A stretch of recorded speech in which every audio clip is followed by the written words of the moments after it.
Misteri lantai 3 yang tak pernah terjamah. Penemuan awal dan sejarah. Aris memarkir motornya di pinggir jalan raya Tasikria. Sita turun dari jok belakang dengan hati-hati. Ia merapikan jaket jeans miliknya. Udara pantai terasa sangat lembab sore itu. Aris mengambil tas kamera besar dari bagasi motor. Ia memeriksa baterai kamera dengan teliti. Sita mengeluarkan buku catatan kecil dari saku jaketnya. Mereka berdiri tegak di depan gerbang besar yang sudah berkarat. Gerbang ini adalah pintu masuk utama Manado Beach Hotel. Hotel ini berdiri kokoh di atas sebuah bukit kecil. Anda bisa melihat pemandangan laut lepas dari sini. Dahulu tempat ini adalah kebanggaan seluruh masyarakat Sulawesi Utara. Presiden meresmikan hotel megah ini pada tahun 1991. Aris mulai berjalan mendekati pagar besi itu. Ia melihat papan nama hotel yang sudah sangat kusam. Cat pada papan itu terkelupas hampir seluruhnya. Akar pohon liar menjalar di seluruh tembok beton. Sita mengikuti langkah Aris dari belakang. Mereka masuk melalui celah pagar yang sudah rusak parah. Rumput liar setinggi pinggang orang dewasa menutupi jalan aspal. Aris mengambil foto pertama dengan kameranya. Ia memotret gedung utama dari jarak yang cukup jauh. Arsitektur bangunan ini terlihat sangat unik dan megah. Ada sentuhan budaya lokal yang sangat kuat pada bagian atapnya. Namun sekarang semuanya terlihat sangat menyeramkan dan menyedihkan. Kaca jendela bangunan banyak yang sudah pecah berantakan. Sita mencatat kondisi luar bangunan dengan sangat detail. Ia melihat bekas hitam seperti bekas kebakaran di salah satu sudut. Angin laut bertiup sangat kencang sore itu. Suara angin itu terdengar seperti siulan panjang yang menyedihkan. Aris terus melangkah maju ke arah lobi utama. Ia melihat sebuah tangga besar menuju pintu masuk utama. Tangga itu tertutup lumut hijau yang sangat tebal. Aris harus melangkah dengan sangat hati-hati agar tidak terpeleset. Sita memegang erat lengan Aris karena merasa takut. Ia merasa sangat tidak nyaman dengan suasana yang sangat sunyi ini. Mereka sampai di depan pintu lobi yang terbuka lebar. Pintu kaca besar itu sudah hilang tanpa bekas. Hanya tersisa bingkai logam yang sudah bengkok dan berkarat. Aris menyalakan senter yang terpasang di atas kameranya. Cahaya senter yang terang menembus kegelapan di dalam lobi. Debu yang sangat tebal menyelimuti seluruh lantai marmer putih. Sita melihat beberapa kursi kayu yang tergeletak di lantai. Kursi itu tampak masih sangat bagus meski tertutup kotoran. Aris memotret seluruh area resepsionis dengan tenang. Meja kayu panjang itu masih berada di tempat asalnya. Ada sisa-sisa kertas yang berserakan di atas meja itu. Sita mendekat dan mengambil salah satu kertas yang masih utuh. Itu adalah daftar tamu hotel dari tahun 2000 yang lalu. Nama-nama tamu di sana ditulis dengan tangan yang rapi. Aris melihat ke arah langit-langit lobi yang sangat tinggi. Lampu kristal besar masih menggantung di sana dengan gagah. Beberapa bagian kristalnya sudah jatuh dan hancur di lantai. Aris berjalan perlahan ke arah lorong kamar yang gelap. Lorong itu terasa sangat panjang dan tidak berujung. Senter milik Aris hanya mampu menjangkau jarak beberapa meter saja. Sita merasa ada sesuatu yang sedang mengawasi mereka. Ia menoleh ke arah belakang tetapi tidak melihat siapapun. Aris berhenti tepat di depan pintu kamar nomor 104. Pintu kamar itu terbuka sedikit seperti sengaja dibuka. Aris mendorong pintu kayu itu dengan sangat perlahan. Suara engsel pintu yang berkarat terdengar sangat nyaring sekali. Ruangan di dalam kamar itu terlihat sangat berantakan sekali. Kasur sudah robek parah dan busanya keluar kemana-mana. Ada sebuah lemari baju besar yang pintunya sudah lepas. Sita melihat sebuah foto tua yang tergeletak di lantai. Foto itu menunjukkan seorang wanita cantik berpakaian putih. Wajah wanita di foto itu sudah pudar karena terkena air. Aris mengambil foto ruangan tersebut dengan sudut yang luas. Tiba-tiba pintu kamar tertutup sendiri dengan sangat keras. Aris dan Sita tersentak kaget karena suara pintu itu. Aris mencoba menarik gagang pintu dengan sekuat tenaga. Pintu itu sama sekali tidak bisa dibuka oleh Aris. Rasanya seperti ada orang yang menahan pintu dari luar. Sita mulai merasa sangat panik dan memanggil nama Aris. Aris menenangkan Sita dengan suara yang sangat pelan. Ia memeriksa kunci pintu yang ternyata sudah rusak total. Aris mendorong pintu itu dengan bahu kanannya yang kuat. Pintu terbuka kembali setelah dorongan ketiga yang sangat keras. Mereka segera keluar ke lorong dengan perasaan tergesa-gesa. Di ujung lorong yang gelap, mereka melihat seorang pria tua. Pria itu memakai seragam keamanan hotel yang sudah sangat lusuh. Namanya adalah Pak Men menurut tanda nama di dadanya. Ia berdiri diam mematung sambil memegang lampu minyak kecil. Aris memberanikan diri mendekati Pak Men yang misterius itu. Pak Men menatap Aris dan Sita dengan tatapan yang sangat tajam. Ia bertanya dengan suara berat tentang tujuan mereka ke sini. Sita menjelaskan bahwa mereka adalah jurnalis yang meliput sejarah. Pak Men hanya mendengus pelan mendengar penjelasan Sita tersebut. Ia bilang tempat ini bukan tempat yang cocok untuk bermain. Aris meminta izin secara sopan untuk melanjutkan sesi foto. Pak Men memberikan izin dengan satu syarat yang sangat mutlak. Mereka dilarang keras untuk masuk ke area lantai 3. Pak Men tidak menjelaskan alasan larangan itu secara detail. Ia hanya bilang lantai 3 hotel ini sangat berbahaya bagi tamu. Aris menyetujui syarat itu demi kelancaran tugas mereka berdua. Pak Men mulai bercerita sedikit tentang masa kejayaan hotel ini. Dahulu hotel ini selalu penuh dengan tamu-tamu yang sangat penting. Banyak pejabat negara dan artis ternama sering menginap di sini. Namun semua kejayaan itu berubah total setelah krisis moneter. Hotel mulai kekurangan biaya untuk perawatan fasilitas mewah. Satu persatu fasilitas hotel mulai ditutup secara paksa. Jumlah tamu berkurang drastis dari hari ke hari secara terus-menerus. Hingga akhirnya hotel ini resmi berhenti beroperasi secara total. Sejak hari itu bangunan hotel dibiarkan terbengkalai begitu saja. Banyak orang jahat mencoba mencuri barang berharga di dalam hotel. Pak Men tetap setia menjaga tempat ini sendirian tanpa teman. Ia merasa memiliki ikatan batin yang kuat dengan bangunan ini. Aris mendengarkan semua cerita Pak Men sambil terus memotret. Ia merasa ada sesuatu yang disembunyikan oleh Pak Men.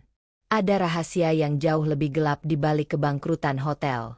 Sita mencatat setiap perkataan yang keluar dari mulut Pak Men. Ia melihat tangan Pak Men gemetar sangat hebat saat bicara. Pak Men mengajak mereka untuk segera kembali ke area depan. Ia tidak ingin mereka berada terlalu lama di lorong kamar. Cahaya matahari sore sudah benar-benar hilang dari langit. Kegelapan yang sangat pekat menyelimuti seluruh area hotel ini. Aris menyadari hasil fotonya di layar kamera terlihat sangat aneh. Ada bayangan putih yang selalu muncul di setiap sudut foto. Sita melihat foto itu di layar dan langsung merasa merinding. Bayangan itu berbentuk seperti seorang manusia yang sedang berdiri. Pak Men melihat foto itu di layar kamera Aris dan terdiam. Ia mengajak mereka berdua untuk segera keluar dari gedung. Di luar gedung, udara malam terasa lebih segar dan sangat lega. Aris berterima kasih kepada Pak Men atas semua informasinya. Pak Men mengingatkan mereka untuk tidak pernah kembali lagi. Aris dan Sita berjalan cepat menuju sepeda motor mereka. Aris merasa perjalanan misteri ini baru saja akan dimulai. Masih banyak sekali misteri yang harus ia ungkap di tempat ini. Sita setuju dengan pendapat Aris tentang misteri hotel ini. Mereka berencana untuk kembali lagi ke sini besok pagi.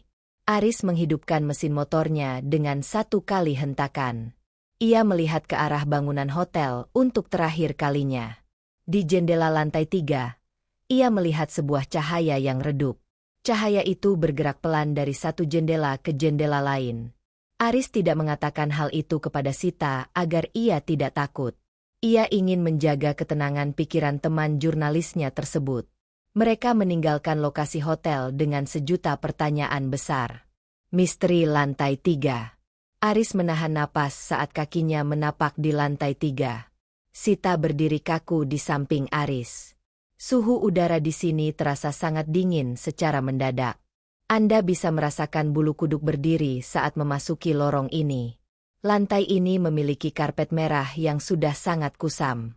Aris mengarahkan senter ke arah langit-langit gedung. Ia melihat rembesan air yang membentuk pola aneh.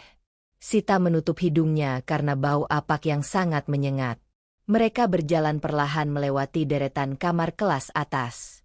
Pintu kamar di lantai 3 ini terbuat dari kayu jati yang sangat tebal. Aris mencoba memutar salah satu gagang pintu besi. Pintu itu terkunci sangat rapat dari arah dalam ruangan. Sita mendengar suara langkah kaki dari dalam kamar tersebut. Suara itu terdengar seperti orang yang sedang menyeret sesuatu. Aris menempelkan telinganya ke permukaan pintu kayu yang dingin. Ia mendengar suara bisikan pelan dalam bahasa daerah Minahasa.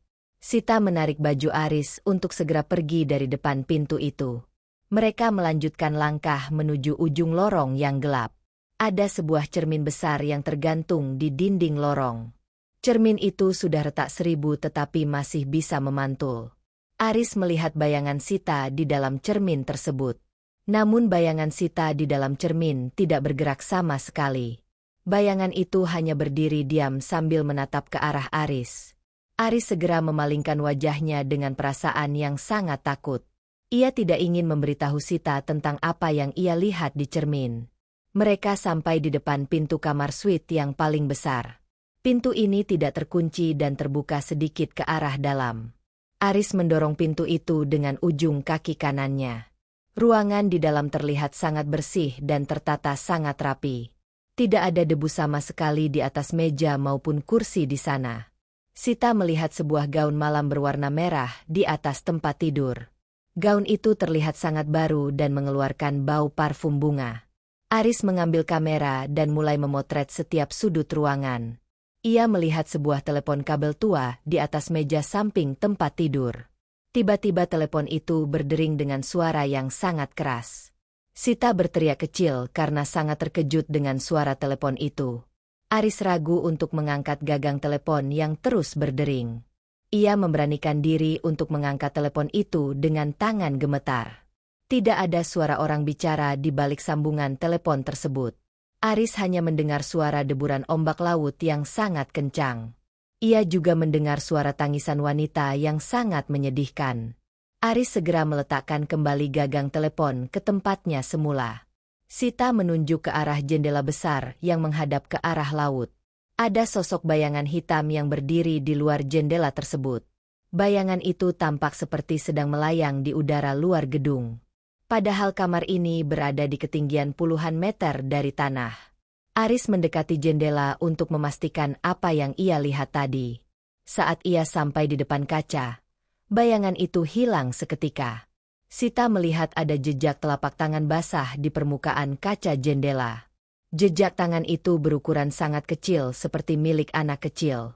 Aris merasa dadanya sangat sesak dan sulit untuk bernapas normal. Ia mengajak Sita untuk segera keluar dari kamar suite tersebut. Mereka berlari keluar menuju tangga darurat dengan sangat cepat. Di tengah lorong, lampu darurat hotel tiba-tiba menyala sendiri. Cahaya lampu itu berwarna merah redup dan berkedip sangat cepat. Aris melihat pintu-pintu kamar di sepanjang lorong terbuka bersamaan. Suara benturan pintu ke dinding terdengar sangat memekakan telinga. Sita menangis sambil terus berlari mengikuti langkah kaki Aris. Mereka sampai di pintu tangga darurat tetapi pintu itu terkunci. Seseorang telah mengunci pintu itu dari arah luar tangga. Aris menendang pintu besi itu dengan seluruh kekuatannya. Pintu tetap tidak bergerak sedikit pun dari bingkainya. Sita melihat Pak Men berdiri di ujung lorong yang lain. Pak Men tidak membawa lampu minyak seperti pertemuan yang pertama. Ia hanya berdiri diam dengan wajah yang sangat pucat pasi.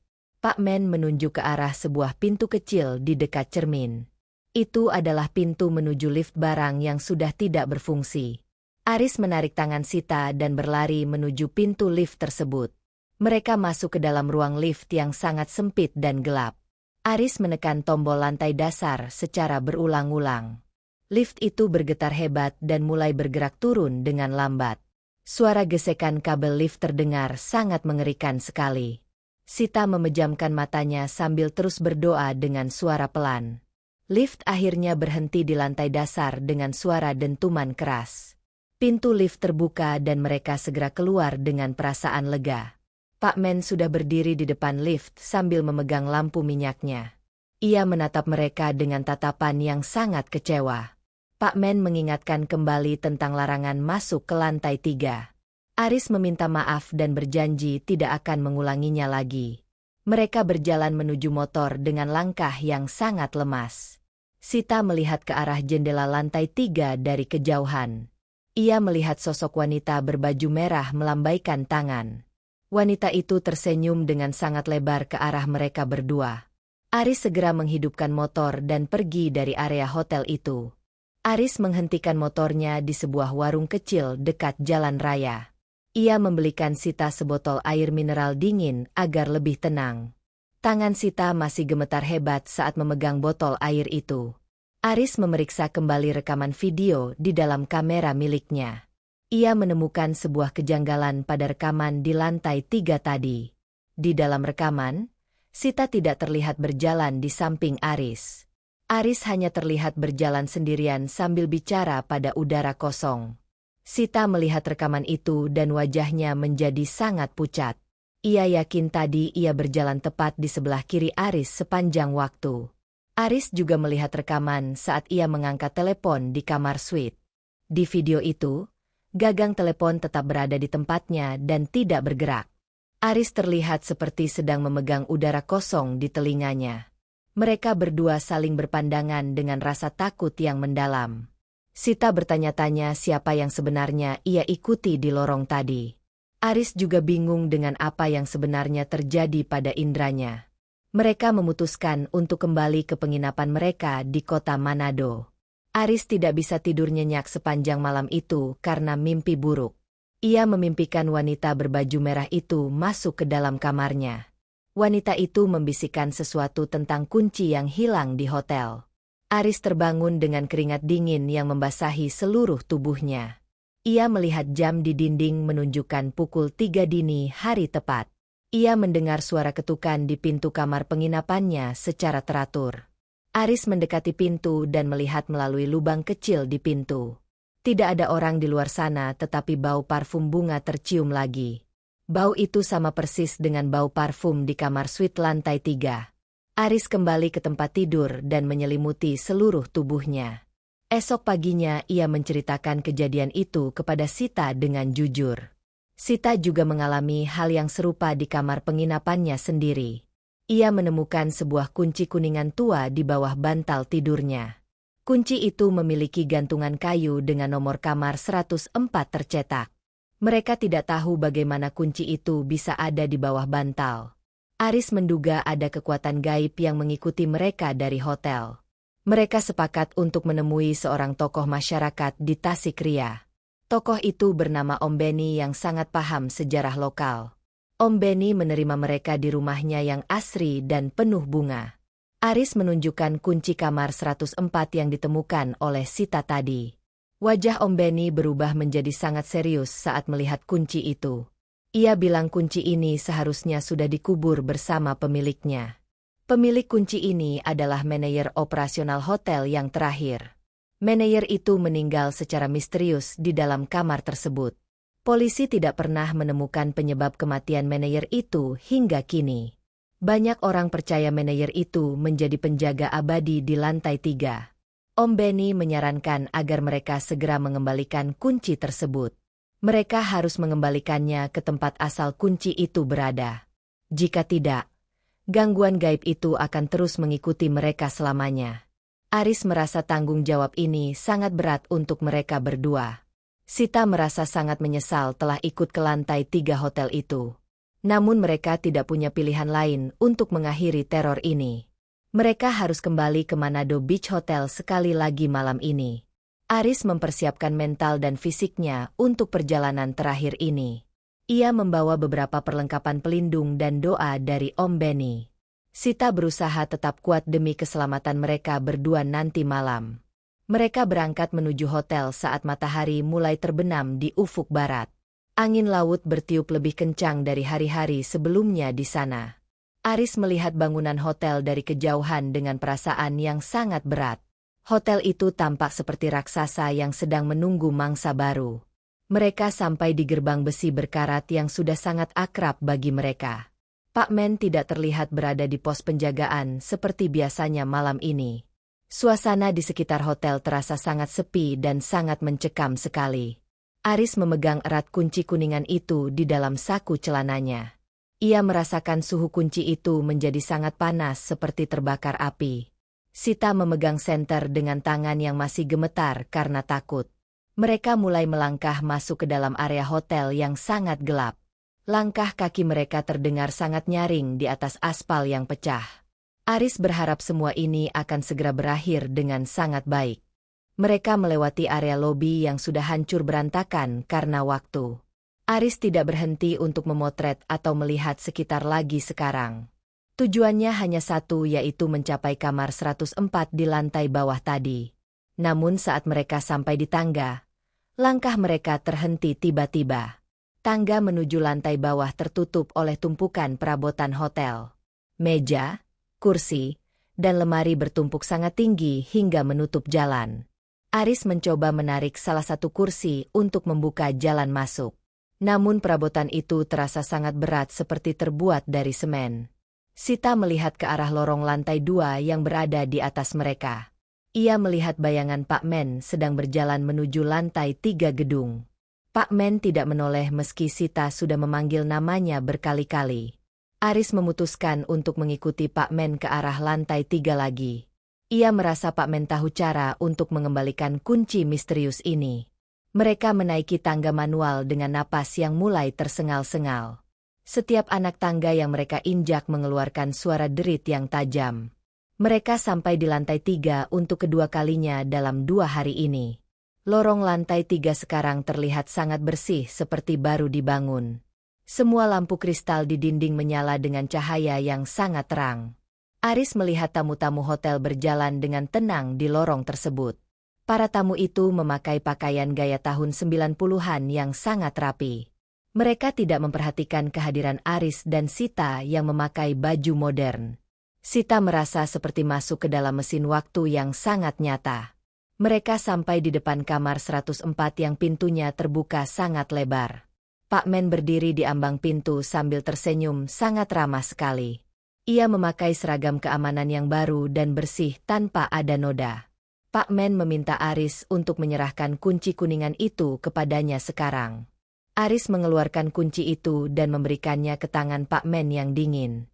Seketika itu juga seluruh pemandangan mewah di lantai 3 menghilang.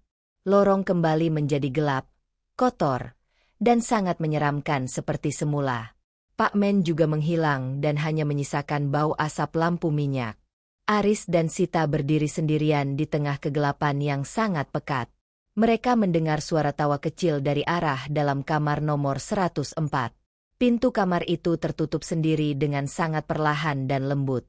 Aris merasa beban di pundaknya hilang secara tiba-tiba dan seketika.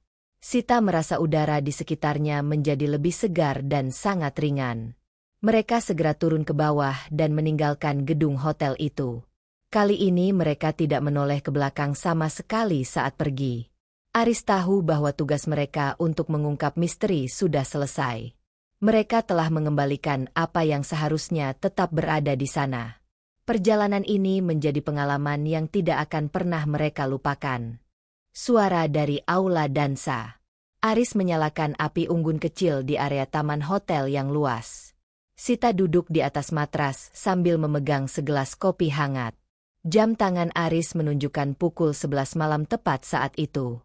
Suasana di sekitar Tasikria terasa sangat sunyi malam ini. Kamu hanya bisa mendengar suara deburan ombak dari kejauhan. Tiba-tiba sebuah suara piano terdengar dari arah gedung utama. Aris meletakkan gelas kopinya di atas tanah dengan sangat cepat. Sita berdiri dan menajamkan pendengarannya ke arah suara itu. Musik itu terdengar seperti lagu dansa klasik yang sangat populer. Mereka mengambil senter dan berjalan menuju pintu samping aula. Aula dansa hotel ini terletak di bagian sayap kanan gedung. Aris mendorong pintu kayu besar yang sudah tidak memiliki engsel. Mereka masuk ke dalam ruangan yang sangat luas dan gelap. Senter Aris menyapu seluruh sudut ruangan yang penuh dengan debu. Namun suara musik piano itu terdengar semakin keras dan nyata. Kamu bisa merasakan getaran musik itu di bawah telapak kaki. Sita melihat lantai aula yang tadinya hancur kini terlihat mengkilap. Lantai kayu parket itu tampak baru saja dipoles dengan sangat rapi. Aris melihat deretan kursi yang tertutup kain putih bersih. Meja-meja bundar tertata rapi di pinggir area lantai dansa. Ada botol-botol minuman kaca yang berjejer di atas meja bar. Aris mencoba merekam kejadian ini dengan kamera digital miliknya. Ia melihat melalui layar kecil di bagian belakang kamera itu. Layar kamera hanya menunjukkan ruangan kosong yang gelap dan hancur. Namun mata kepala Aris melihat sebuah pesta yang sangat meriah. Orang-orang berpakaian formal berjalan mondar-mandir di dalam aula. Para pria memakai setelan jas hitam dengan dasi kupu-kupu. Para wanita memakai gaun malam panjang dengan berbagai warna cerah. Mereka semua tampak sedang mengobrol dan tertawa dengan riang. Aris tidak bisa mendengar suara obrolan mereka sama sekali. Ia hanya mendengar suara musik piano yang terus bermain tanpa henti. Sita menunjuk ke arah panggung kecil di ujung depan aula. Ada seorang pria tua yang sedang memainkan piano besar di sana. Pria itu memakai setelan jas berwarna putih yang sangat bersih. Aris mendekat ke arah panggung untuk melihat wajah sang pemain.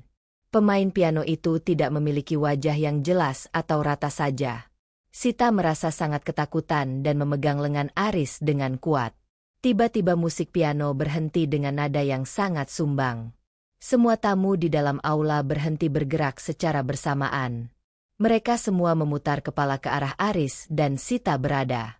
Aris melihat mata mereka semua berwarna hitam pekat tanpa putih. Suhu di dalam aula turun dengan sangat drastis dan mendadak. Kamu bisa melihat hembusan napas yang berubah menjadi uap dingin. Aris menarik tangan Sita untuk segera lari meninggalkan aula itu.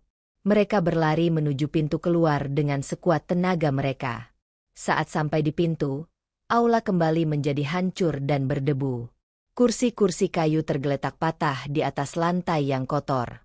Aris melihat sebuah benda tertinggal di tengah lantai dansa itu. Itu adalah sebuah sepatu pesta wanita berwarna emas yang cantik. Aris mendekat dan mengambil sepatu itu dengan tangan kirinya. Sepatu itu terasa sangat nyata dan memiliki bau parfum yang kuat. Sita menemukan sebuah undangan pesta tua di bawah tumpukan debu. Undangan itu ditujukan untuk perayaan Tahun Baru tahun 1995. Nama yang tertulis di undangan itu adalah seorang pengusaha terkenal.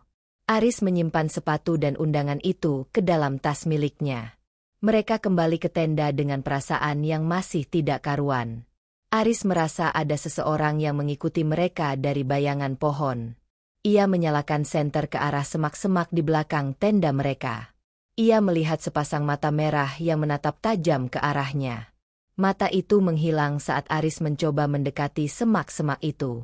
Sita mengajak Aris untuk segera mengemasi barang-barang mereka sekarang. Mereka tidak ingin menghabiskan sisa malam di tempat terkutuk ini.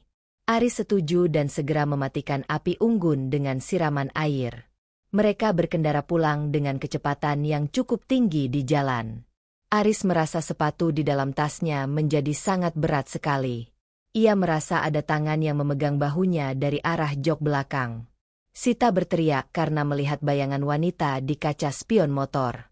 Wanita itu duduk di antara Aris dan Sita dengan wajah pucat.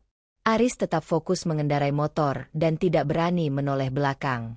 Mereka sampai di rumah Om Benny saat fajar mulai menyingsing di timur. Om Benny terkejut melihat mereka datang sepagi ini dengan wajah pucat. Aris menyerahkan sepatu emas dan undangan pesta itu kepada Om Benny. Om Benny menghela napas panjang sambil mengelus permukaan sepatu itu.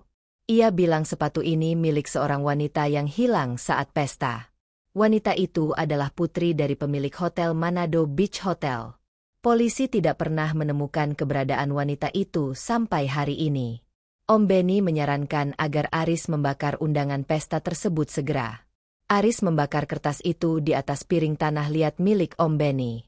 Sepatu emas itu harus diletakkan kembali di depan pintu aula hotel. Aris merasa sangat lelah dengan semua kejadian mistis ini sekarang. Ia ingin semua ini berakhir dan kembali ke kehidupan yang normal. Aris dan Sita beristirahat di teras rumah Om Benny yang sejuk. Mereka meminum teh hangat yang disediakan oleh istri Om Benny. Aris memeriksa kembali foto-foto di dalam memori kamera digitalnya. Semua foto di dalam aula dansa hanya menunjukkan kegelapan total. Tidak ada jejak sepatu emas atau orang-orang berpakaian formal. Namun Aris yakin dengan apa yang ia sentuh dan ia lihat tadi. Sita mencatat semua detail kejadian di aula dansa dengan teliti. Ia ingin membuat laporan yang sangat akurat tentang fenomena ini. Om Benny bercerita tentang sejarah aula dansa yang sangat megah itu. Dahulu tempat itu adalah pusat hiburan paling mewah di Manado. Musisi internasional sering diundang untuk tampil di atas panggung itu. Namun aula itu juga menyimpan banyak cerita sedih yang tersembunyi. Banyak karyawan hotel yang mengeluh tentang suara tangisan di sana. Aris merasa ada pola yang sama di setiap kejadian di hotel ini. Semua kejadian berhubungan dengan masa lalu yang belum terselesaikan. Ia harus mengembalikan sepatu itu sore nanti sebelum matahari terbenam. Sita sebenarnya tidak ingin kembali ke gedung hotel yang hancur itu. Namun ia tidak ingin Aris pergi sendirian ke tempat berbahaya itu. Mereka berangkat kembali ke Tasikria saat jam menunjukkan pukul 4. Langit berubah menjadi kemerahan saat mereka sampai di depan hotel. Aris membawa sepatu emas itu di dalam sebuah kantong kain hitam. Mereka berjalan menuju aula dansa dengan langkah yang sangat pasti. Aris meletakkan sepatu itu tepat di posisi ia menemukannya semalam. Ia mengucapkan kata permohonan maaf dengan suara yang sangat pelan. Tiba-tiba angin kencang bertiup di dalam ruangan aula yang tertutup. Sepatu itu menghilang secara perlahan dari pandangan mata mereka berdua. Aris merasa suasana aula menjadi jauh lebih tenang dan sangat damai. Penampakan di kolam renang. Aris dan Sita berjalan pelan menuju area belakang gedung hotel. Matahari bersinar sangat terik di atas kepala mereka siang itu. Anda bisa mencium bau kaporit yang sangat samar di area ini. Bau itu bercampur dengan aroma garam yang tajam dari laut lepas. Kolam renang ini terletak tepat di pinggir tebing pantai Tasikria. Dahulu kolam ini adalah kolam renang tercantik di seluruh Sulawesi Utara. Sekarang air kolam berwarna hijau tua dan terlihat sangat keruh sekali. Banyak sampah daun kering mengapung di atas permukaan air yang tenang. Aris melihat ubin kolam yang banyak terlepas dan hancur berantakan. Sita membuka laptop miliknya yang diletakkan di atas kursi plastik putih. Ia menunjukkan berita lama dari surat kabar lokal tahun 1998 yang lalu. Berita itu menceritakan tentang seorang tamu wanita yang tewas di kolam ini. Wanita itu bernama Maria dan ia sedang berlibur bersama keluarga besarnya. Polisi menyatakan Maria tewas karena mengalami kram saat berenang sendirian. Aris menyiapkan tripod kamera di tepi kolam yang terasa sangat licin. Ia ingin merekam perubahan warna air kolam saat matahari mulai terbenam. Angin laut bertiup kencang dan menggoyang kabel kamera milik Aris. Sita duduk diam sambil membaca detail laporan kecelakaan Maria tersebut. Ia menemukan fakta bahwa Maria memakai baju renang berwarna merah saat itu. Tiba-tiba Sita menunjuk ke arah ujung kolam renang yang paling dalam. Seorang wanita sedang duduk di kursi panjang di pinggir kolam tersebut. Wanita itu memakai baju renang berwarna merah menyala yang sangat kontras. Model baju renang itu terlihat sangat kuno seperti gaya tahun 90-an. Ia memiliki rambut hitam panjang yang menutupi sebagian besar wajahnya. Wanita itu tampak sedang mengoleskan krim ke lengannya yang sangat putih. Aris segera mengarahkan lensa kameranya ke arah wanita misterius tersebut. Ia melihat wanita itu tersenyum lebar ke arah laut lepas yang biru. Wanita itu kemudian berdiri dan berjalan pelan ke tepi kolam renang. Ia melompat ke dalam air dengan gerakan yang sangat anggun dan tenang. Aris menunggu suara ceburan air yang biasanya terdengar sangat keras sekali. Namun tidak ada suara apapun yang terdengar oleh telinga mereka berdua. Permukaan air kolam tetap tenang dan tidak ada riak sedikit pun di sana.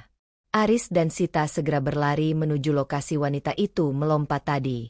Mereka melihat ke dalam air yang sangat gelap dan penuh dengan lumut. Tidak ada tanda-tanda orang yang sedang berenang di dalam kolam tersebut. Sita melihat sebuah benda plastik kecil mengapung di dekat pipa pembuangan. Aris mengambil sebatang kayu panjang untuk meraih benda kecil tersebut. Benda itu adalah sebuah kacamata renang anak-anak yang sudah sangat tua. Terdapat tulisan nama Maria yang ditulis dengan spidol permanen warna hitam. Tulisan itu masih terlihat sangat jelas meski sudah terendam air sangat lama. Sita merasa tangannya menjadi sangat dingin saat memegang kacamata renang itu.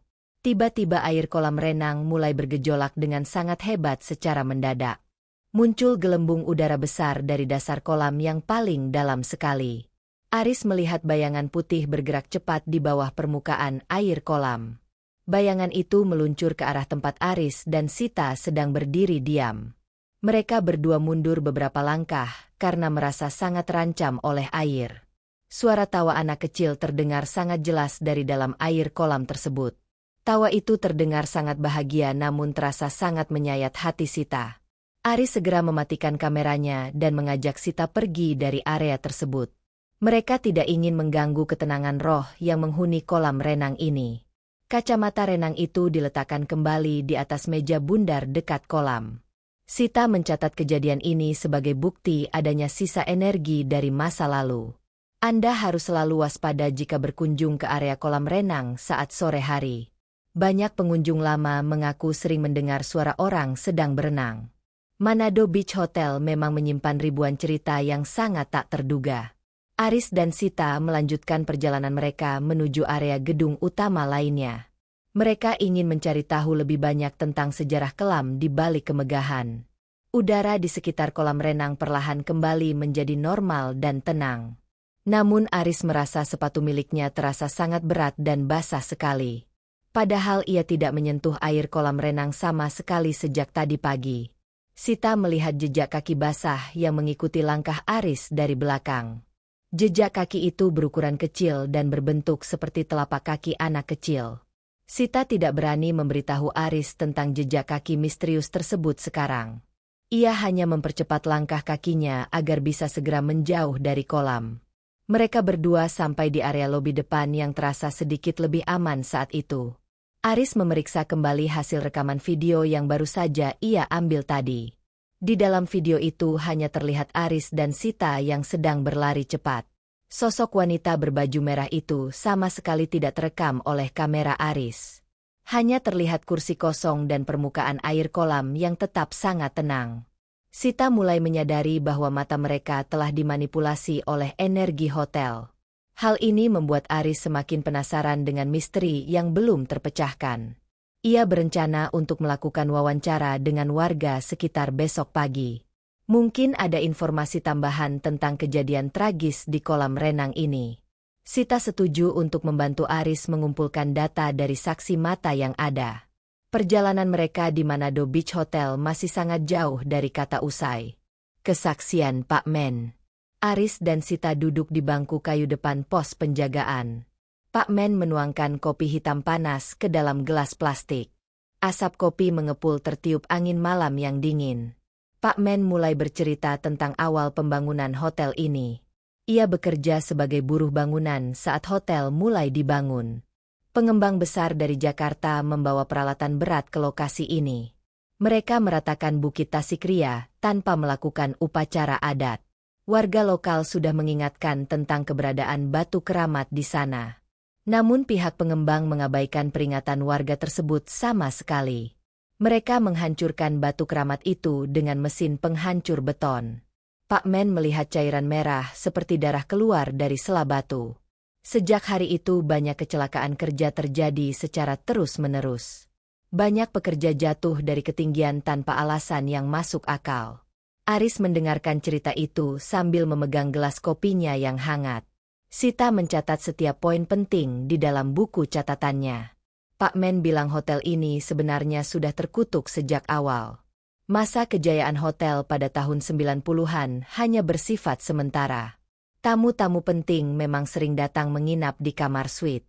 Namun mereka sering mengeluh tentang gangguan suara di malam hari. Ada suara tangisan yang berasal dari balik tembok beton kamar. Pihak manajemen selalu menutupi kejadian itu dari media massa. Mereka memberikan kompensasi besar kepada tamu yang merasa dirugikan. Pak Men pernah menemukan seorang tamu pingsan di lorong lantai 3. Tamu itu mengaku melihat sosok raksasa tanpa kepala di depan lift. Kejadian aneh semakin sering terjadi saat krisis moneter melanda. Keuangan hotel menurun drastis dan gaji karyawan mulai macet total. Pemilik hotel mulai mencari jalan pintas untuk menyelamatkan bisnisnya. Ia membawa seorang dukun terkenal dari luar daerah ke hotel. Mereka melakukan ritual rahasia di ruang bawah tanah hotel tersebut. Pak Men secara tidak sengaja melihat ritual itu dari balik jendela. Ada bau kemenyan yang sangat menyengat memenuhi seluruh gedung hotel. Sita bertanya tentang jenis tumbal yang diminta oleh makhluk gaib. Pak Men terdiam cukup lama sebelum menjawab pertanyaan Sita tersebut. Ia bilang makhluk itu meminta kesetiaan dari setiap penghuni hotel. Itulah sebabnya banyak karyawan yang tidak mau pergi dari sini. Mereka merasa terikat secara batin dengan bangunan yang sudah hancur. Pak Men sendiri merasa tidak bisa meninggalkan pos penjagaan ini. Ia merasa harus menjaga keseimbangan antara dua dunia yang berbeda. Kamu mungkin menganggap cerita ini hanya sekadar isapan jempol belaka. Namun Pak Men menunjukkan bekas luka di lengan kirinya yang tua. Luka itu didapat saat ia mencoba menolong seorang pencuri kabel. Pencuri itu ditarik oleh tangan hitam besar ke dalam lubang lift. Pak Men hanya berhasil menarik lengan pencuri itu hingga selamat. Pencuri itu langsung menjadi gila dan terus berteriak ketakutan. Aris menatap gedung hotel yang tampak gelap di kejauhan sana. Cahaya lampu minyak Pak Men hanya menerangi area pos saja. Pak Men memperingatkan Aris tentang bahaya di malam Jumat Kliwon. Pada malam itu seluruh hotel akan terlihat kembali seperti semula. Lampu-lampu akan menyala dan suara musik akan terdengar merdu. Namun itu semua adalah jebakan untuk menarik jiwa manusia baru. Kamu jangan pernah masuk ke dalam jika melihat hotel sedang ramai. Itu adalah pesta bagi mereka yang sudah lama tiada di dunia. Sita merasa merinding mendengar penjelasan detail dari Pak Men. Ia teringat kejadian di aula dansa yang mereka alami semalam. Pak Men bilang mereka sangat beruntung bisa keluar dengan selamat. Biasanya orang yang masuk ke pesta itu tidak akan pernah kembali. Mereka akan terjebak selamanya sebagai pelayan di dalam hotel. Pak Men meminta Aris untuk tidak terlalu dalam menggali rahasia. Ada beberapa rahasia yang memang lebih baik tetap terkubur rapat. Aris berterima kasih atas kejujuran dan keberanian Pak Men bercerita. Pak Men hanya tersenyum dan meminta mereka segera pulang sekarang. Udara malam di Tasikria semakin menusuk hingga ke tulang. Aris menghidupkan mesin motornya dengan perasaan yang sangat berat. Ia melihat Pak Men kembali duduk diam di dalam pos kecilnya. Pak Men tampak bicara sendirian seperti sedang melayani tamu gaib. Sita memeluk punggung Aris dengan sangat erat karena rasa takut. Mereka melewati gerbang hotel yang tampak sangat angker dan gelap. Aris memikirkan tentang batu keramat yang dihancurkan puluhan tahun lalu. Mungkin kutukan itu akan tetap ada selama bangunan ini berdiri. Kamu bisa belajar tentang pentingnya menghargai tradisi lokal dimanapun. Alam memiliki cara tersendiri untuk membalas perbuatan manusia yang serakah. Manado Beach Hotel adalah monumen kegagalan manusia melawan alam gaib. Hilangnya peralatan kamera. Aris memutuskan untuk kembali ke dalam gedung pada pagi hari. Ia ingin mengambil beberapa foto tambahan untuk stok video. Sita menunggu di area parkir karena merasa kurang sehat. Aris berjalan menuju tangga utama yang sangat lebar itu. Ia menaiki anak tangga satu persatu dengan langkah mantap. Ia sampai di lantai 2 yang lorongnya sangat berdebu. Cahaya matahari masuk melalui lubang-lubang di atap gedung. Aris mencari kamar suite utama yang berada di ujung lorong. Ia menemukan pintu kamar itu yang terbuat dari kayu jati. Kamar ini dahulu adalah kamar paling mahal di seluruh hotel. Aris masuk ke dalam ruangan yang sangat luas tersebut. Ia melihat sebuah meja rias besar dengan cermin yang retak. Aris meletakkan tas kamera miliknya di atas meja rias itu. Ia hanya membawa kamera utama dengan lensa lebar di tangannya. Aris berjalan menuju pintu balkon yang menghadap ke arah laut. Ia membuka pintu kaca geser yang sudah sangat macet. Angin laut langsung masuk dan meniup debu di dalam kamar. Aris mengambil beberapa foto pemandangan laut dari atas balkon. Ia merasa sangat tenang melihat ombak yang bergulung pelan. Tiba-tiba ia mendengar suara gesekan benda di dalam kamar. Aris menoleh ke belakang untuk melihat kondisi tas kameranya. Meja rias kayu itu sekarang sudah dalam kondisi kosong. Tas kamera milik Aris menghilang tanpa meninggalkan jejak sedikit pun.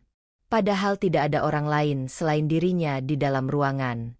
Aris merasa jantungnya berdetak sangat cepat secara mendadak. Ia mencari di bawah meja dan di balik lemari baju besar. Tas itu tetap tidak ada dimanapun di dalam kamar.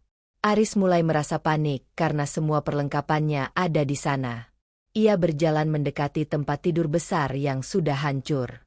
Kasur itu tampak sangat kotor dan mengeluarkan bau busuk. Tiba-tiba sebuah tangan pucat keluar dari bawah tempat tidur. Tangan itu memegang pergelangan kaki kanan Aris dengan sangat kuat. Aris berteriak kencang dan mencoba melepaskan kakinya dari tarikan itu. Ia merasakan kuku-kuku tajam menusuk kulit kakinya yang terbuka. Aris menendang ke arah bawah tempat tidur dengan kaki kirinya. Pegangan tangan itu terlepas seketika setelah tendangan keras Aris. Ia segera berlari keluar dari kamar suite utama tersebut. Aris tidak memedulikan lagi tas kameranya yang hilang di sana. Ia berlari melewati lorong lantai 2 tanpa menoleh ke belakang. Sita terkejut melihat Aris keluar dari gedung dengan wajah pucat. Aris menceritakan kejadian di dalam kamar dengan suara gemetar. Ia menunjukkan bekas luka merah di pergelangan kaki kanannya. Sita segera mengambil kotak pertolongan pertama dari dalam motor. Mereka kemudian mencari Pak Men untuk meminta bantuan mencari tas. Pak Men mendengarkan cerita Aris dengan wajah yang sangat datar. Ia mengajak Aris dan Sita kembali ke dalam gedung hotel. Pak Men tidak membawa senjata apapun kecuali sebuah lampu minyak. Mereka bertiga berjalan menuju area kolam renang di belakang. Pak Men berhenti tepat di tepi kolam yang airnya berwarna hijau. Ia menunjuk ke arah tengah kolam renang yang sangat dalam. Tas kamera milik Aris mengapung tepat di tengah permukaan air. Padahal jarak kamar suite ke kolam renang ini sangatlah jauh. Tidak mungkin ada orang yang bisa melempar tas itu sampai ke sini. Aris mengambil sebilah bambu panjang untuk meraih tas miliknya. Ia berhasil menarik tas itu ke pinggir kolam dengan hati-hati. Tas itu terasa sangat berat karena penuh dengan air kolam. Aris membuka resleting tas dengan tangan yang masih gemetar. Ia melihat semua lensa kamera cadangan miliknya sudah hancur. Kerusakan pada lensa itu terlihat sangat aneh dan tidak wajar. Kaca pada lensa pecah dengan pola lingkaran yang sangat rapi. Tidak ada bekas benturan atau goresan kasar pada badan lensa. Pak Men bilang itu adalah cara penghuni hotel menyapa tamu baru. Mereka tidak menyukai orang yang mengambil gambar tanpa izin khusus. Aris merasa sangat sedih karena kerugian materi yang ia alami. Namun ia merasa beruntung karena masih bisa selamat dari kamar itu. Sita mengajak Aris untuk segera membersihkan diri di rumah Om Benny. Mereka meninggalkan area hotel dengan perasaan yang sangat terpukul. Aris menyadari bahwa kamera tidak akan bisa menangkap semua hal. Ada hal-hal di dunia ini yang memang tidak boleh direkam. Kamu harus belajar menghargai privasi dari penghuni dunia lain. Jangan pernah meremehkan peringatan dari orang tua seperti Pak Men. Keselamatan diri jauh lebih berharga daripada konten video YouTube. Aris memutuskan untuk lebih berhati-hati pada kunjungan berikutnya. Ia tidak ingin kehilangan peralatan atau nyawanya di tempat ini. Sita memberikan semangat kepada Aris agar tetap melanjutkan proyek ini. Mereka masih memiliki beberapa hari lagi sebelum kembali ke Jakarta. Kejadian ini menjadi pelajaran berharga bagi mereka berdua secara pribadi. Dokumen rahasia di ruang bawah tanah. Aris dan Sita berjalan menuju area dapur yang terletak di bagian belakang lantai dasar.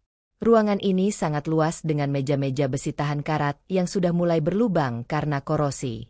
Anda bisa melihat sisa-sisa peralatan masak raksasa yang masih tergantung di dinding yang berjamur.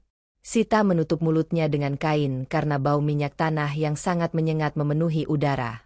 Aris menemukan sebuah pintu kecil di sudut dapur yang mengarah ke bawah tanah. Pintu itu terbuat dari besi berat dan tertutup oleh tumpukan kardus basah. Aris menarik pintu itu dengan bantuan linggis kecil yang ia bawa dari motor. Suara derit besi yang beradu terdengar sangat memekakan telinga di kesunyian pagi itu. Mereka menuruni tangga beton yang sangat curam dan licin karena lumut. Aris menyalakan senter kepalanya agar tangannya bisa bebas bergerak. Ruang bawah tanah ini dulunya adalah tempat penyimpanan bahan makanan dan arsip hotel. Suhu di bawah sini terasa sangat lembab dan membuat kulit terasa lengket. Sita melihat deretan lemari besi yang berjejer rapi di sepanjang dinding ruangan. Sebagian besar lemari itu sudah terbuka dan isinya berserakan di atas lantai yang becek. Aris mendekati sebuah lemari yang masih tertutup rapat dengan gembok besar. Ia menghancurkan gembok itu dengan satu hantaman keras menggunakan palu. Di dalam lemari tersebut, mereka menemukan tumpukan buku besar dengan sampul kulit berwarna hitam. Aris mengambil salah satu buku yang bertuliskan Log Tamu tahun 1997 hingga 1998. Sita membuka halaman demi halaman dengan sangat hati-hati agar kertasnya tidak hancur. Ia menemukan sesuatu yang sangat janggal pada catatan di bulan Desember 1997. Ada beberapa nama tamu yang memiliki catatan masuk, tetapi tidak pernah memiliki catatan keluar. Nama-nama tersebut ditandai dengan tinta merah yang sangat tebal dan mencolok.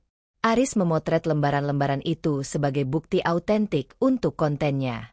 Tiba-tiba, Aris mendengar suara langkah kaki berat di atas langit-langit ruang bawah tanah. Suara itu terdengar seperti orang yang sedang menyeret rantai besi yang sangat panjang. Sita terpaku diam sambil menatap ke arah tangga masuk yang satu-satunya jalan keluar. Cahaya senter Aris mulai berkedip-kedip seperti ada gangguan elektromagnetik di sekitar mereka. Ia melihat sebuah bayangan besar melintas di balik deretan lemari arsip di ujung ruangan. Bayangan itu berbentuk manusia tetapi memiliki tinggi hampir mencapai langit-langit beton. Sita menarik tangan Aris untuk segera meninggalkan ruangan bawah tanah yang sesak itu. Namun, perhatian Aris teralih pada sebuah surat yang terselip di balik buku tamu hitam tersebut. Surat itu ditulis oleh manajer hotel yang terakhir sebelum ia ditemukan meninggal misterius. Di dalam surat itu disebutkan bahwa hotel telah menjual kedamaiannya kepada penghuni laut. Ada sebuah perjanjian yang mengharuskan hotel memberikan 1 jiwa setiap tahunnya. Aris merasa bulu kuduknya berdiri saat membaca kalimat terakhir di surat tersebut. Jangan pernah biarkan lampu di lantai 3 padam, atau mereka akan turun mencari pengganti. Sita menangis ketakutan karena merasa suasana di bawah tanah semakin mencekam dan gelap. Mereka segera berlari menuju tangga beton dengan napas yang tersengal-sengal. Saat sampai di atas, Aris melihat Pak Men sedang berdiri di depan pintu dapur. Wajah Pak Men tampak sangat marah melihat Aris memegang buku besar berwarna hitam itu. Pak Men meminta Aris untuk segera mengembalikan buku itu ke tempat asalnya sekarang juga. Ia bilang buku itu bukanlah untuk dibaca oleh orang luar yang tidak berkepentingan. Aris mencoba menjelaskan bahwa ia hanya ingin mencari kebenaran tentang sejarah hotel ini. Pak Men tidak peduli dan segera merebut buku itu dari tangan Aris dengan kasar. Sita melihat mata Pak Men berubah menjadi kemerahan sesaat setelah memegang buku tersebut. Pak Men menyuruh mereka pergi dan jangan pernah kembali ke area dapur lagi. Aris dan Sita berlari menuju gerbang depan dengan perasaan yang sangat campur aduk. Mereka merasa telah menyentuh rahasia yang seharusnya tetap terkubur selamanya. Di luar gedung, matahari siang terasa sangat asing dan tidak memberikan kehangatan. Aris memeriksa galeri fotonya untuk melihat hasil jepretan dokumen rahasia tadi. Semua foto dokumen itu tampak kosong dan hanya berupa cahaya putih yang menyilaukan. Tidak ada satupun kata atau angka yang berhasil terekam oleh kamera digitalnya. Aris menyadari bahwa hotel ini memiliki cara tersendiri untuk melindungi rahasianya.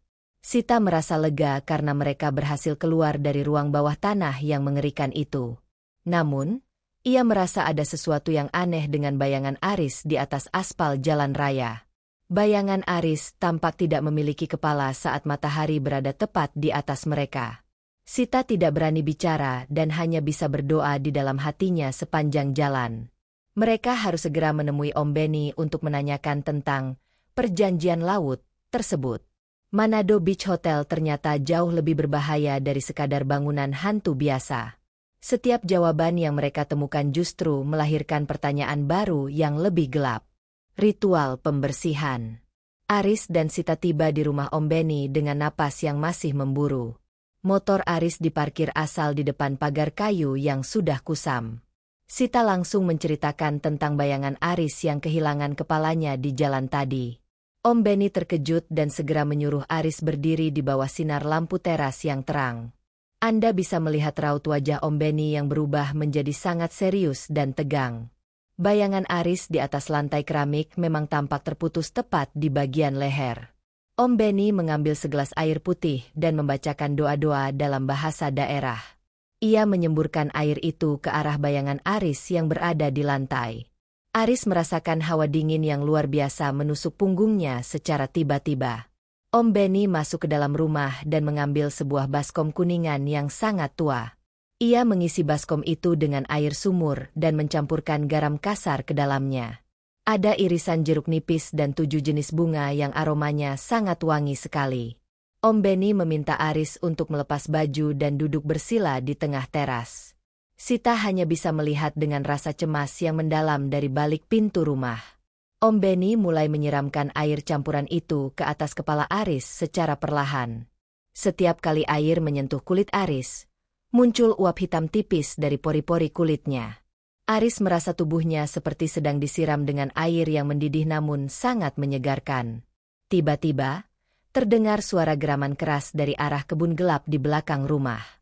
Sita melihat sepasang mata merah besar sedang mengawasi mereka dari balik pohon mangga. Angin kencang bertiup dan mematikan lampu minyak yang ada di meja teras rumah. Om Benny tetap tenang dan terus melanjutkan ritual pembersihan tersebut tanpa henti. Ia meminta Sita untuk tetap berada di dalam rumah dan jangan pernah keluar. Aris merasakan ada sesuatu yang mencoba menarik kakinya dari bawah lantai teras itu. Ia melihat kuku-kuku hitam panjang mulai muncul dari sela-sela ubin keramik. Om Benny langsung menaburkan garam kasar ke arah munculnya kuku-kuku hitam tersebut. Terdengar suara teriakan melengking yang sangat memekakan telinga dari arah bawah tanah. Suasana di teras rumah Om Benny menjadi sangat mencekam dan penuh dengan aura gelap. Aris berpegangan kuat pada tepian baskom kuningan agar tidak terjatuh pingsan. Om Benny menyiramkan sisa air di baskom ke seluruh tubuh Aris untuk terakhir kalinya. Seketika itu juga, bayangan kepala Aris kembali muncul dengan utuh di atas lantai. Suhu udara di sekitar mereka yang tadinya sangat dingin perlahan mulai menjadi normal. Sita keluar dari rumah dengan membawa handuk kering untuk menutupi tubuh Aris. Om Benny menghela napas panjang sambil mengusap keringat di dahi tuanya yang keriput. Ia menjelaskan bahwa roh dari lantai 3 hotel telah menandai jiwa Aris sebagai pengganti. Dokumen yang Aris baca di ruang bawah tanah adalah sebuah kontrak yang sangat berbahaya. Barang siapa yang mengetahui isinya, maka ia akan menjadi bagian dari hotel tersebut. Om Benny memberikan sebuah gelang dari benang hitam kepada Aris dan juga Sita. Gelang ini berfungsi sebagai pelindung sementara agar mereka tidak mudah dirasuki lagi. Namun, Om Benny memperingatkan bahwa kutukan ini belum benar-benar hilang sepenuhnya. Mereka harus kembali ke hotel untuk mengakhiri perjanjian laut itu secara permanen. Ada sebuah kunci kuno yang disembunyikan di dalam kamar manajer di lantai 3. Hanya kunci itu yang bisa menutup gerbang gaib yang terbuka di Manado Beach Hotel. Aris merasa ragu untuk kembali ke tempat terkutuk itu sekali lagi besok. Sita menyarankan agar mereka membatalkan saja niat untuk melanjutkan liputan video ini. Namun Aris merasa ia memiliki tanggung jawab untuk membebaskan jiwa-jiwa yang terjebak di sana. Ia tidak ingin ada korban lagi yang kehilangan nyawa di Tasikria di masa depan. Malam itu mereka menginap di rumah Om Benny karena merasa tidak aman di hotel lain. Aris mencoba tidur namun ia terus mendengar suara deburan ombak di dalam kamarnya. Ia merasa seperti sedang berada di dasar laut yang sangat dalam dan gelap gulita. Sita melihat Aris bicara sendiri dalam tidurnya menggunakan bahasa yang tidak ia mengerti. Perjalanan ini bukan lagi sekadar mencari konten YouTube yang viral bagi mereka berdua. Ini adalah perjuangan untuk mempertahankan jiwa mereka dari kegelapan yang abadi. Manado Beach Hotel terus memanggil mereka melalui bisikan-bisikan angin malam yang dingin. Om Benny duduk di ruang tamu sambil berjaga dengan keris pusaka di pangkuannya. Beliau tahu bahwa besok akan menjadi hari yang paling menentukan bagi Aris dan Sita. Rahasia besar MBH harus segera diselesaikan sebelum bulan purnama tiba lusa nanti. Jika tidak, maka mereka akan menjadi penghuni tetap di hotel megah yang terbengkalai itu. Menuju lantai 3 yang terlarang. Pagi itu, langit di atas Tasikria tampak mendung dan sangat kelabu. Aris mengenakan jaket hitamnya dan memastikan gelang benang dari Om Benny terpasang kuat. Sita membawa tas berisi air suci dan garam yang sudah didoakan oleh Om Benny. Mereka berdiri di depan lobi utama Manado Beach Hotel yang tampak sangat mengintimidasi. Om Benny ikut mendampingi mereka sampai ke depan pintu lift yang sudah berkarat. Beliau bilang ia hanya bisa menjaga di lantai dasar untuk menahan energi dari luar. Aris dan Sita harus naik ke lantai 3 sendirian untuk mengambil kunci itu. Lantai 3 adalah jantung dari segala aktivitas mistis yang ada di hotel ini. Tidak ada satupun warga lokal yang berani menginjakan kaki di sana sejak tahun 2000. Aris melangkah menaiki tangga darurat karena lift sudah lama mati total. Suasana di tangga sangat gelap dan dipenuhi dengan sarang laba-laba yang besar. Setiap langkah kaki Aris menghasilkan gema yang sangat aneh di dalam lorong tangga.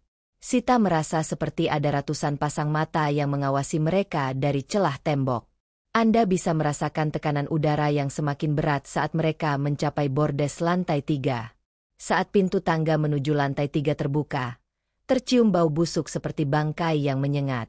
Lorong lantai 3 ini masih memiliki karpet merah yang tampak sangat kusam dan basah. Anehnya, lampu-lampu di sepanjang lorong tiba-tiba menyala redup secara bergantian.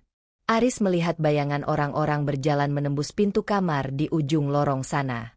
Suara telepon di meja resepsionis lantai 3 tiba-tiba berdering dengan sangat keras. Sita menjerit kecil dan segera menggenggam lengan Aris dengan sangat erat sekali.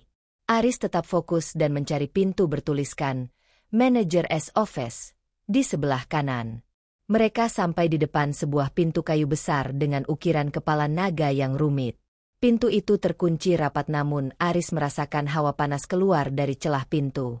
Aris menaburkan garam di depan pintu sesuai instruksi dari Om Benny sebelumnya. Tiba-tiba pintu itu terbuka sendiri dengan suara derit yang sangat panjang dan memilukan. Di dalam ruangan, mereka melihat seorang pria duduk di kursi besar membelakangi mereka. Pria itu memakai seragam manajer hotel lengkap dengan papan nama di dadanya. Aris memberanikan diri untuk menyapa pria misterius yang tidak bergerak itu. Pria itu perlahan memutar kursinya dan menunjukkan wajah yang sudah hancur sebelah. Ia memegang sebuah kunci perak kuno yang bercahaya kebiruan di tangan kanannya. Sita hampir pingsan melihat sosok manajer yang tampak sangat menderita itu. Sang manajer memberikan kunci itu kepada Aris tanpa mengucapkan sepatah kata pun. Namun, Aris bisa mendengar suara di dalam kepalanya yang meminta tolong untuk dibebaskan. Aris mengambil kunci perak itu dan seketika ruangan tersebut berguncang hebat. Rak buku berjatuhan dan kaca jendela pecah berhamburan ke arah mereka. Aris menarik Sita untuk segera keluar dari ruang manajer sebelum langit-langit runtuh. Di koridor, mereka melihat sosok wanita berbaju merah dan anak kecil dari kolam renang. Roh-roh tersebut tampak sangat marah karena Aris telah mengambil kunci perak tersebut. Suara tangisan dan tawa bercampur menjadi satu menciptakan kebisingan yang mengerikan. Aris terus menggenggam kunci perak itu meskipun telapak tangannya terasa sangat perih. Mereka berlari kembali ke arah tangga darurat dengan sekuat tenaga yang mereka miliki. Sita melihat lantai di belakang mereka perlahan berubah menjadi air laut yang hitam. Saat mencapai lantai dasar, Om Benny segera menarik mereka berdua keluar dari gedung. Seluruh bangunan Manado Beach Hotel tampak bergetar seperti sedang terjadi gempa bumi. Om Benny mengambil kunci perak itu dari tangan Aris dan membungkusnya dengan kain putih. Ia bilang kunci ini adalah pengunci gerbang antara dunia laut dan dunia manusia. Perjanjian laut tersebut tersimpan di dalam mekanisme kunci yang sudah karatan ini. Aris merasa sangat lemas dan langsung jatuh terduduk di atas rumput halaman hotel. Sita menangis lega karena mereka berhasil membawa kunci itu keluar dengan selamat. Matahari mulai mengintip dari balik awan kelabu yang menyelimuti pantai Tasikria. Aris melihat ke arah lantai 3 dan melihat sosok manajer hotel berdiri di balkon. Manajer itu tersenyum tipis dan perlahan tubuhnya menghilang menjadi butiran debu. Kutukan lantai 3 sepertinya mulai melemah setelah kunci perak itu berpindah tangan. Namun, perjuangan mereka belum berakhir karena kunci ini harus dikembalikan ke laut. Om Benny menyiapkan sebuah perahu kecil untuk menuju ke tengah laut sore nanti. Perjalanan terakhir ini akan menjadi penutup dari segala misteri di hotel ini. Matahari terbenam di ufuk barat saat Aris melemparkan kunci perak itu ke palung terdalam di perairan Tasikria. Seketika, beban berat yang selama ini menghimpit pundaknya sirna. Manado Beach Hotel kini tak lagi memanggil-manggil dalam mimpinya. Meski gedung itu tetap berdiri sebagai reruntuhan yang sunyi, jeritan dari lantai 3 tak lagi terdengar. Aris dan Sita pulang membawa sebuah pelajaran berharga, bahwa ada rahasia yang lebih baik tetap terkubur, dan ada sejarah yang harus dihormati agar tidak menjadi kutukan. Kamera mungkin menangkap gambar, namun hanya hati yang mampu menangkap kebenaran di balik kabut mistis Hotel Bintang 5 pertama di Sulawesi Utara itu.